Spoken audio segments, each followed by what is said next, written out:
Well, this is a very dramatic statement, and I think a very timely one, a very necessary one for external reasons and internal reasons.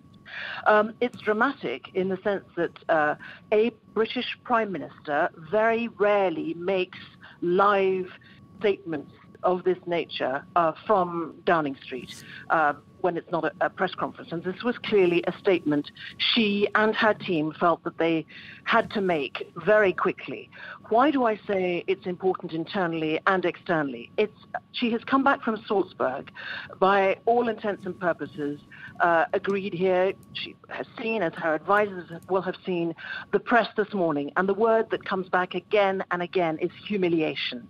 The word out of Downing Street this morning was very much that Theresa May and her advisors expected a showdown, expected difficulties, but not yesterday in Salzburg. They expected them at the mid-October summit, instead of which we know the result, we know the strong statements by particularly the President Donald Tusk. And what we've just had here is a British Prime Minister who is internally under huge pressure. She is leading a minority government propped up by a small Northern Ireland party on which she and her government rely to pass legislation in Parliament. She is 10 days away from a major speech at her annual Conservative Party conference. She has been surviving since she called a general election and lost that majority she'd inherited from the previous Prime Minister who had called the EU referendum, a certain David Cameron.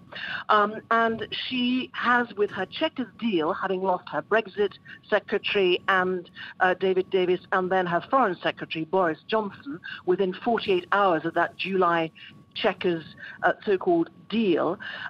She has had huge criticism, very vocal in the media, particularly here domestically, from Brexiteers. But she's also displeasing in her party people who voted Remain.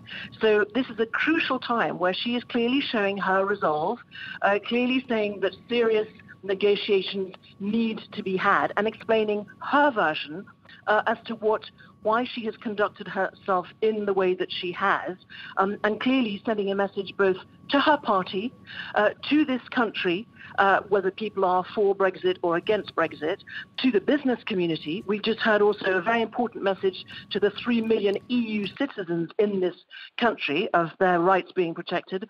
Also a strong message to the people of Northern Ireland that she will do everything to protect their rights. And she's clearly sending a very big message to the EU 27 leaders that she met in Salzburg yesterday.